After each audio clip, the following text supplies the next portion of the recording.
Good afternoon. Please join me as we prepare for the posting of our colors, and we'll get started.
Our Heavenly Father, we thank you so much for this beautiful day you've given to us, the opportunity we have to come together as a community to share. I pray just now you'll bless this gathering together today. Pray also, Father, for the leadership of our country, the leadership of our state, and also of our community. Pray, Father, that we might continue to seek that which is good for all people. Thank you so much for today, and I'd ask that you bless this food to its use. We thank you for your love, your grace, and forgiveness. I thank you so much for the opportunity we have to be a part of the city of Weslaco. In Jesus' name, amen.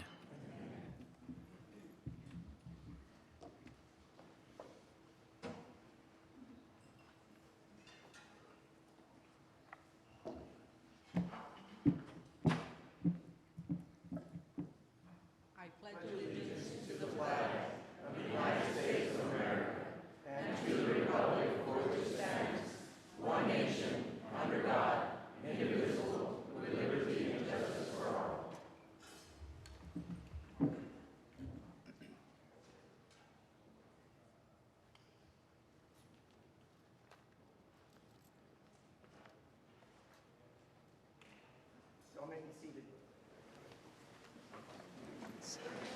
I'm going to go ahead and introduce the mayor, which it is my pleasure to do. And of course, you know, our mayor is David Suarez, who was elected to the office of mayor of the city of Weslaco in November of 2013 and re-elected this past November 2016, unopposed. And Mayor Suarez is a native son of Weslaco, born at the Carmelita Clinic and raised in Weslaco's labor camp and attending Weslaco schools. He enlisted in the U.S. Army and he served as a medic. And when he returned home, he attended the University of Texas Pan American. And while attending there, he worked at HEB and at Knapp Medical Center. And it was there that he met and convinced his wife, Ramona, to be his wife. And together they have 3 sons and probably as many small businesses.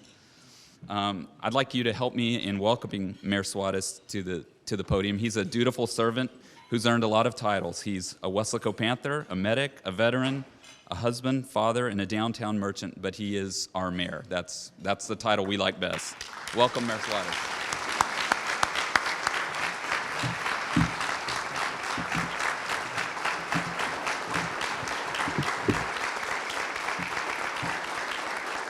Good afternoon.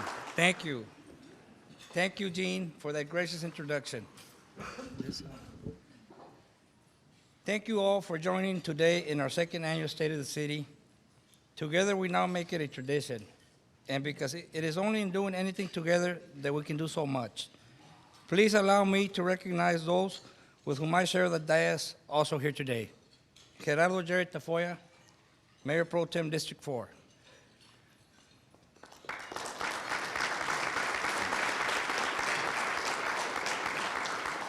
Leo Munoz, Commissioner District 1. Greg Kerr, Commissioner District 2. Olga Noriega, Commissioner District 3.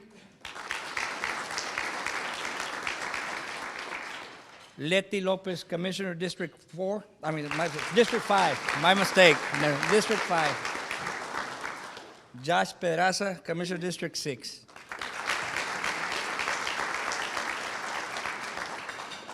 And our city manager, Mike Perez.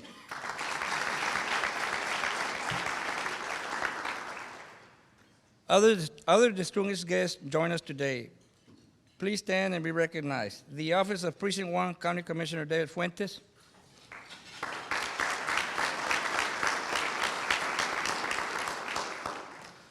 And of course, all of those who put us to work, our school district trustees. In particular, I want to recognize the board president, Mo Lopez.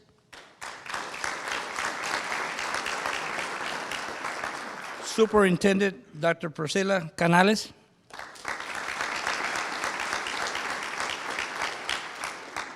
Our Economic Development Corporation, sitting back there. Thank you for all you do. And chamber boards, our service clubs, particularly our Lions and Rotarians, are also present today. To all of you, I give all the credit and your own applause.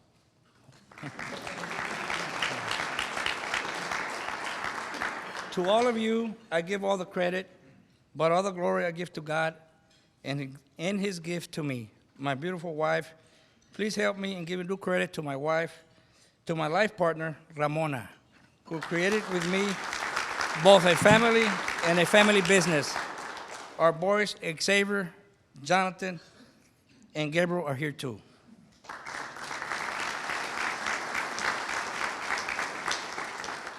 As I'm sure many of you today can relate, the challenge for any parent is to teach their child harsh truths. The greater challenge is to do so without harsh voice. Some of these truths we teach by example. I like to think maybe I'm teaching my sons about the truth of character and integrity. By example, from a boy from a labor camp who became mayor of a city. But they keep me too humble for that. And so instead we keep it fun. And I find teachable moments in all places at HEB, where I can point to a piece of fruit and lecture my sons on being proud of who they are. After all, even a pineapple stands tall and wears a crown. Apparently, another life truth is that even when your sons are grown, you can still embarrass them with corny jokes. Sorry about that. But it is true that character and confidence stand tall. In Weslaco, our pride stands 100 feet tall on 6 concrete pillars and wears a crown of gemstone lights, or El Tinaco. Our original water tower was completed in 1941 and last year received a modern upgrade with LED lights, and even more recently and more modern, its own trending topic on Twitter, hashtag El Tinaco. Constructed as a concrete cylinder by the Works Progress Administration, I've been told one of just 2 of its kind in Texas.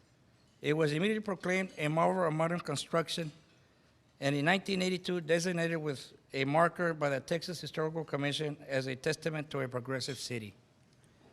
But supposedly it was a National Geographic magazine article in the mid-1970s that certified it an icon, because by then it had already brought all new meaning to the term Friday Night Lights. In 1971, lights were installed on El Tinaco, and almost as soon as the first football game that followed, the tradition was born, to light it up with every gridiron victory. Local sport commentators memorialized the phrases. Hugo de la Cruz will say, "Las luces del Tinaco están prendidas." Literally translates as the light at the Weslaco Tower are on. Commonly means Panthers won. Weslaco está oscuro, están con veladoras. Translates, Weslaco is in darkness and is with candles. Panthers lost. And so goes the story how an elevated cement tank built at the center of town became a beacon from the heart of the community. There was a sad chapter in this story recently when it started to leak, and after sustaining this tradition for 4 decades, the lights went out on El Tinaco. This was no reflection of our performance on the football field. It was more a reflection of contractual issues or regulatory concerns or just bureaucratic excuses. But those dark days are behind us. Look to them now. Las luces del tinaco están prendidas. Back and better than ever, more than just the flip of a switch, but a colorful display of community. Purple for Panther Pride, white for East Side, Strong Side, red and blue for National Night Out, even a twinkling red and green throughout the holidays. We have taken something old and made it new again, given an old tower new lights, given an old tradition new future. But overall, all over Huesaco, beyond El Tinaco, las luces están prendidas. In some places, it's taking the familiar and making it new again. Our parks have new signage, new workout stations, new shade systems, newly paved trails, and newly resurfaced courts. Our dogs even have a new space just for them within Harlem Block Sports Complex, with Huesaco's first dog park. Our roads have 5.25 miles of new asphalt, some of it 3 lanes wide, like the beautiful new section of South Border Avenue, completed in partnership with our Precinct 1. And our roads now have 2 more miles of newly accessible sidewalks. And our cyclists, too, have space just for them as we brought to Huesaco the new concept of a complete street, with 2.25 miles of the first bike lane striped. This doesn't include the paving we did at the airport, lengthening our runway another 1,000 feet. Since they frown on it when you try to drive over it on a car. But that new asphalt is getting traction, too. The governor landed on it in the official plane when making a border visit at Christmas. And if that wasn't already the gold star seal of approval for general aviation and corporate business flights, the Texas Department of Transportation awarded our T-65 airport the Airport of the Year. We replaced 9,245 feet of water line and 7,560 feet of sewer line with new pipe. That's over 3 miles of new underground infrastructure, which means better pressure for our homes and businesses, but also whole tracks ready for new development. Some infrastructure projects we took to new depths. We widened our drain ditches and deepened 3 detention ponds, adding new storm capacity to existing areas and adding relief to our neighborhoods.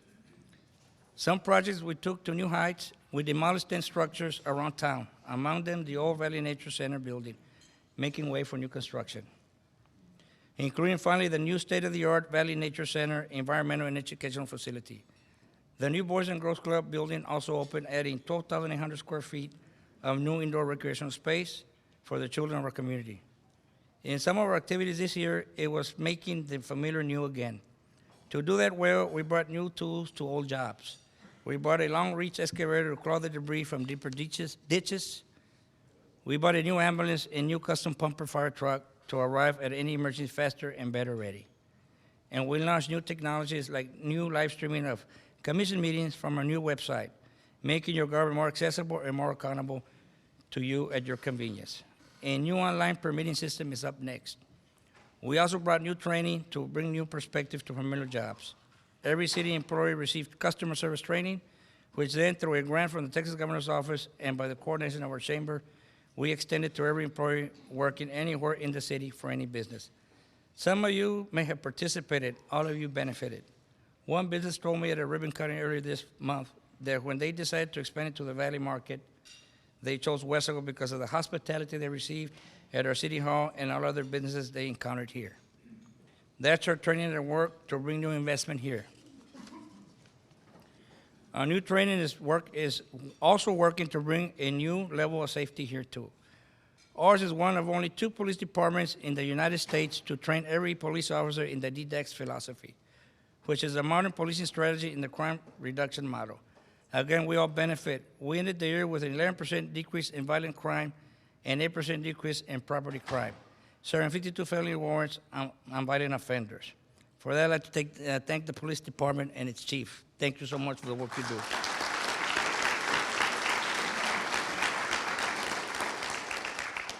We brought new services to you this year, too. We held our first clean sweep in October, galvanizing our heavy equipment fleet with hundreds of volunteers. They hit hard one neighborhood one Saturday morning, picking up 49 tons of garbage and 350 tires. We plan another one of these events in a neighborhood near you in April. We added 2 new reasons to love our library. We added a 3D printer and a 25-foot movie screen at the library, to bring modern conveniences to our loyal patrons. Wesco checks out more books already per capita than all other libraries in the valley, second to McAllen, and is above the 90th percentile of visits per capita within the whole state of Texas. Now, let me give you your own reason to get to our library. Those clever Tinaco centerpieces were made by that 3D printer I just mentioned. And as Gene indicated, only the person sitting in the chair with my business card gets to take it home. But go to the library and they will sell you your very own for just $25. Now back to our program. We held our first youth preparedness camp in June, bringing kids together from across the valley to learn about how to assist in disasters, how to be leaders in service to their community. The second annual camp is scheduled this summer. But not to let them wait until then, we have already put these kids into volunteerism alongside our paramedics and firefighters to conduct home fire preparedness campaigns, installing smoke detectors in 400 Wesco homes, and the Viral of Life campaigns, documenting the unique medical considerations of every resident of Alta Vista Tower. These young men and women have done such a tremendous job. The state recruited 2 of them to the Texas Youth Preparedness Council. And for that, I thank the fire department and our chief at the fire department. Thank you so much for everything you do.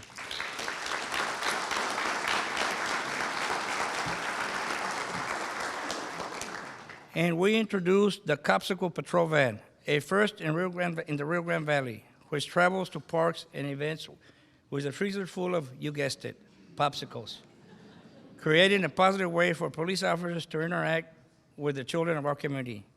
Kids are as happy to see that van as grown-ups are to see the graffiti van. Another new addition to the police fleet. Its community custodian cleaned up over 400 graffiti locations this year. Certainly, some of these new initiatives and services require investment, but it's also true that success breeds success. The more we do well, it seems the more we are capable of doing. Those successful policing strategies, for example, have decreased crime and increased citizen participation. But they have also resulted in an ability to capture $1 million this year in federal grants and cash seizures. That is new money we can put into expanding our community policing program. Federal agencies are taking note of our public safety programs. Bonding agencies are taking note of our sound financial protocols. We present quarterly investment and financial reports, and this year obtained a good, unmodified, clean audit opinion. In May, Standards & Poor's Global Rating Services upgraded the city from an A+ to AA- bond rating, the highest in the city's history. The city promptly refinanced its 2007 certificate obligation, saving $3.5 million over the lifetime of that debt. I think we thank our city manager, our finance director, and all the city staff for that. They deserve a round of applause. Thank you.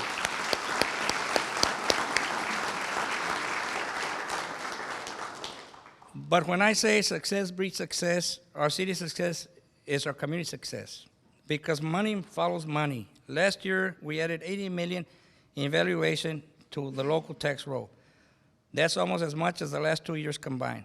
$30 million in new commercial construction, $17 million in multifamily construction, and $18 million in new homes. Because investors take risks, but they don't like them. They see in Wesco stable government and reliable services. And so they put their money to grow in the city and to grow.